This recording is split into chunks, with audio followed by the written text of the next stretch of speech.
I realize why you couldn't hear me. Oh no. Thank you so much, Quincy and Marco, for telling me that you couldn't hear me. How silly. I was going on and talking and talking for about a minute. Can you hear me now? Just wanted to check. Give me a thumbs up or we can hear you now. It should be working at this point. So let me start back. Welcome, welcome, writers. Sorry for the microphone issues. I didn't have it turned on, and that is probably the most important thing that we can do is making sure that just our very basic things are turned on, right? I can see there are 11 of you here, so thank you to those who are commenting and letting me know that you weren't able to hear me, because that's pretty silly. On that note, we are going to move straight forward. Take a look at the teaching point up above. Say it with me now. I can use quotation marks and other punctuation to indicate dialogue in my fantasy fiction story. What I said when I was muted and you couldn't hear me is that we are continuing this learning of nuts and bolts within our writing. Last week, we specifically talked about nuts and bolts as it relates to commenting on different documents and using commenting as a way for us to grow as writers. Well, one other thing that good writers do is not just commenting and giving feedback and adding critiques of what makes a good, interesting story. Really good writers know how to use punctuation to make a story clear, to give meaning when characters are having a dialogue. And also, punctuation really helps readers. Punctuation helps readers by indicating who is talking, when we want our reader to pause and take a minute to think about what we just wrote about. Really, various punctuation is there to make our stories more interesting, more clear. And this is going to be the theme of this week, is the nuts and bolts of our writing. Now, in morning meeting, I had said that our final draft of our fantasy fiction is due this upcoming Friday. So that's in less than 5 days from now. And I know when I said that, there was that, lightning of panic that inhabited your bodies almost immediately. Well, let me tell you that writing a strong, developed story is so complicated, and it is not something writers do overnight. It first starts with a story and an idea.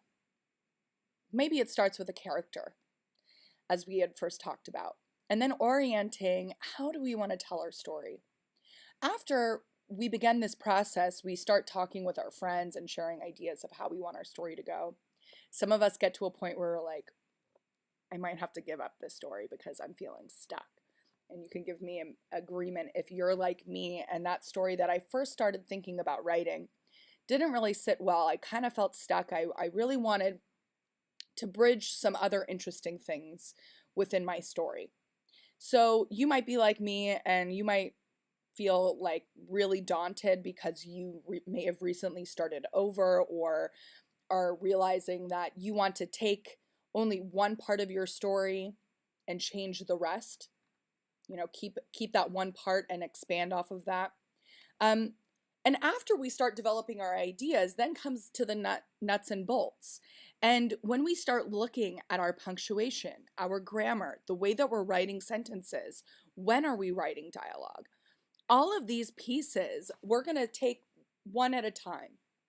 So once you get your story written down, okay, and by Friday, you are going to have a rough draft, a completed, at least 10 paragraph rough draft of your writing. The final draft, mark your calendars, is going to be due November 5th. The final draft. because we are going to have a literary salon celebration on Friday, November 6th. So, what does this mean for us in our writing? This means that this week you are taking time, whether it's in flex time, whether it is asking questions on your house, your common room Padlet, getting support from me during writers workshop, right? Our small groups of writing. You are getting these ideas written down on the page so that we can start to really bring together a rough, full, complete draft. So with that, I'm going to model what this is like for us in this process of going back into our writing, rereading things, and then saying, I need to make some edits so that I am properly using quotation marks when I have dialogue in my story. And if you don't have dialogue yet, consider parts of your story where dialogue would really add some great detail, would clarify and clear up things that your reader might be confused about. Some of us, we, err on the side of writing a whole paragraph of a lot of detail, but consider writing a dialogue can give us information in a really clear way, quickly too.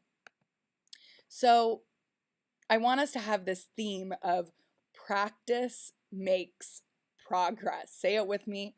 Practice makes progress. We're not looking for perfection. Perfection's not that interesting. I'm all about progress. Progress shows that you are growing, that we are really taking to heart this, growth mindset that as fifth grade writers, you are at the beginning of your career as scholars. You are at the beginning of your writing career. Consider many famous authors became famous when they were adults. It's not to say that kids cannot become famous for publishing books. I have books that some of my former students published. This is a real thing. It can happen. So, this being said, or that being said, I'm going to model what this is like. Now, you are going to, many of you might have noticed at about 1 o'clock, I posted a exit ticket. Now, the expectation is that you are not doing that yet. I would like for you to follow along and perhaps try copying or handwriting my examples of modeling. By handwriting, you're really getting this grasp of where certain punctuation marks are going, okay? So now I'm going to pull up our step-by-step, first and foremost. Let's see if we can bring this up here. Okay, very quickly, going to do a quick change.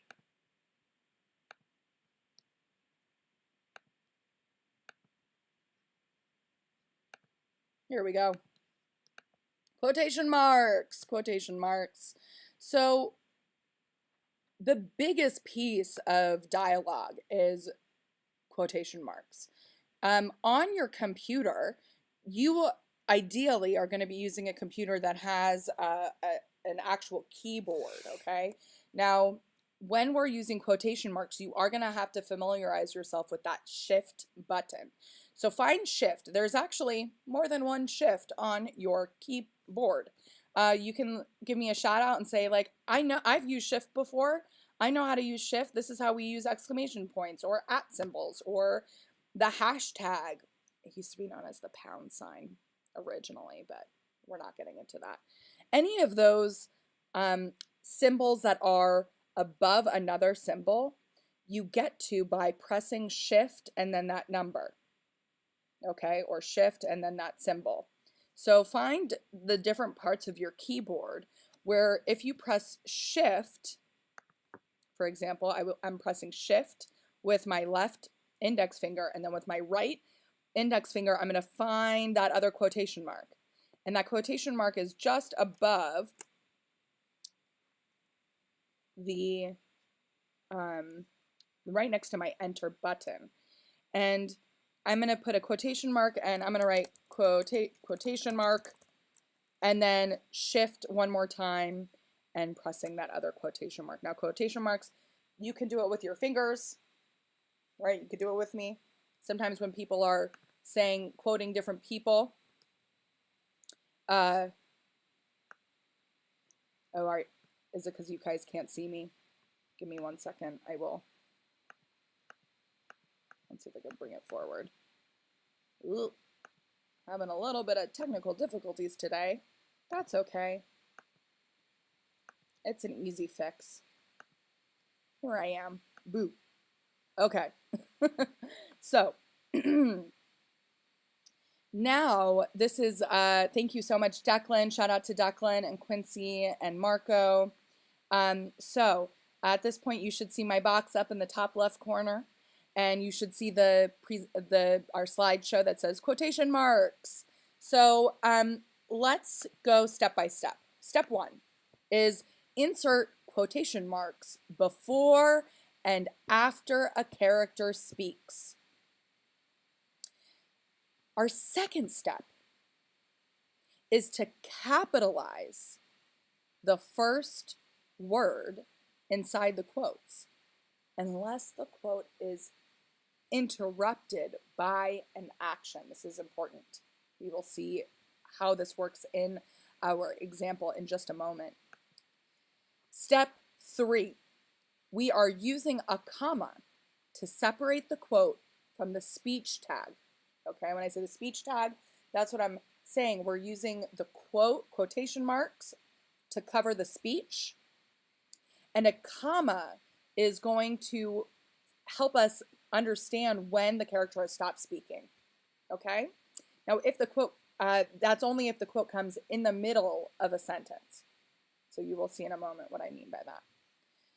At this rate, let's see if this is going to show up. Yay! It did. So I'm going to make myself a little smaller here. Okay. Bum, ba, da, bum. I'm going to get a little teeny tiny. Here I am. Okay. Good to go. Let me know if you're able to see this clearly, just so I can get confirmation that everything is showing up. And you're going to start practicing. So take a look. Your exit ticket's going to look very similar to this. It's going to have the same steps one by one, okay? To remind us of how we are really setting this up. Now, notice that all of these pieces, there's already punctuation in here. I see a quotation mark, I've got periods, I've got a exclamation point. Let me know, have you been using exclamation points and question marks and periods in your stories so far? So in the chat, go ahead and let me know if you've been using at least 3 different types of punctuation in your stories. So really, that's the first piece. Are you already doing simple punctuation good practices? Take a minute to think to yourself. Have you been doing some really good punctuation practices? Like, I always am capitalizing the first word of the sentence and any proper noun. Check, good to go. Am I always remembering to put a period or some sort of ending punctuation at the end of my sentence? If you are, great, check. That's a thumbs up. If anything that I said in those 2 examples of always making sure that you are capitalizing proper things to be capitalized, or if you're also thinking, I'm not sure if I'm always ending my sentences correctly, okay, then that's a growing point for you. Then you're like, that's what I'm going to look for today in my writing, okay? If you are feeling stuck, keep that in mind as you write. You are fully capable of writing, as 5th graders are expected to write in full, complete sentences with proper capitalization and the like. But now, that's the base. That's the base level right there. we're taking it to the next level. Okay, so we're ready to move to the next level and to figure out how to properly use quotation marks. So, going through the basics of on your computer, okay, and I'm really hoping that, I know there are a few of you who use tablets, and some of you do have the keyboard attachment to your tablets, but really the important thing is that you are familiar with where your quotation marks are on your keyboard. And that is a really important thing. So let's take a look. First and foremost, I'm just going to read the whole sentence. The second thing I'm going to do is identify, how do I know what the character is saying or what the person is saying? And yeah, I'm using a lot of your names in here, so that's going to be exciting for you to see your name. All right, did you hear that? Marco said. That loud booming noise really threw me off. So just looking at this, I can tell pretty quickly that I need to make sure that the character, that I'm using quotation marks. But wait a second, it just says Marco said. Now I have to consider, well, this is also the character speaking. So here we go. I'm going to use Shift and press the quotation mark. And my instinct tells me to close it here. But the thing is Marco isn't saying, did you hear that? Marco said, that loud booming noise really threw me off. Marco isn't going to say that, right? He's not going to say that he's saying it. He's, that's superfluous. So we know that this is just what the narrator or the author is writing to indicate who is saying the sentence. So this is not going to have quotation marks. So did you hear that is one part of the sentence. Now this is not a continuation. Notice there is a question mark. We do not need to put a period or anything because there's a question mark there. That being said, we still have another group of another dialogue with the character speaking, saying, that loud booming noise really threw me off, exclamation point. And it's as simple as that for this case. The second one we're going to read and we're going to figure out where the dialogue begins and noticing when is the speech happening? Here we have the speech, the dialogue is the first thing in this sentence. Let's see if that is similar or different than this second example, okay? Miss Rubin shook her head and waved her index finger from side to side and said skeptically, someone in this room mixed up the marker bin with the colored pencil bin. That's a TK disaster. So noticing Miss Rubin shook her head, waved her index finger from side to side, and said, ooh, I love it when this happens. When the dialogue is introduced in the middle of a sentence, we put that special comma here, right after, indicating that we are about to start a speech or to start a dialogue. So we put comma, and then here's something interesting. If I press the space bar and put a quotation mark, okay, and there's a space in between these two, do you see how it's going back and forth, back and forth? We need to make sure that the sentence starts right after, or excuse me, the speech starts right after the quotation marks. There should only be a space in between the comma and the quotation mark, not the quotation mark and the beginning of the speech. And just like that first one, before and after a character speaks, we need to end our quote. End quote, right? Let's do this one. Notice this one's a little different than, did you hear that? Marco said, because this first part of his speech was one full sentence. Here is where something kind of fun is happening. Okay, and over here, Kaylin explained, you will see a rare micro miniature pig. here our author is doing something interesting where they are introducing who is saying it in the middle of the sentence, in the middle of the dialogue sentence. So this is another part where we're kind of combining the first two. So just like where we insert the quotation marks before and after a character speaks, well, we know that this is the end, but, ooh, did you guys see that? It's not facing the right way. I wonder why. Well, there's a space in between the two. I wonder if that's going to change if I make sure there is no space. And look at that. It is. But this isn't, we're not over yet. Here is where this is super, super important.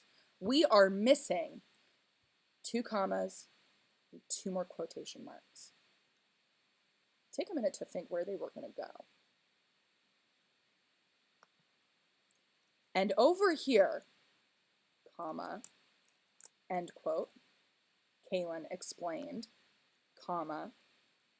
Remember, the quotation mark and that comma need a space if it's not ending the dialogue, okay?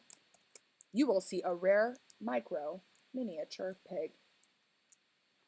Wiping the sweat off her brow, Elle mumbled, "What time is it?" Except, remember that trick. We're always putting a comma to indicate that the speech has begun. So, wrapping it up, you are using this step-by-step guide to help you add quotation marks and punctuation in your dialogue. Today, you are going to take a moment to complete some of the practice, right? Practice makes progress on our Google Classroom exit ticket. Then for flex time, try and see if you can find spaces to add quotation marks into your own writing. So that concludes our lesson for today, kiddos. I will see you at closing today at 2:30. Ta-ta!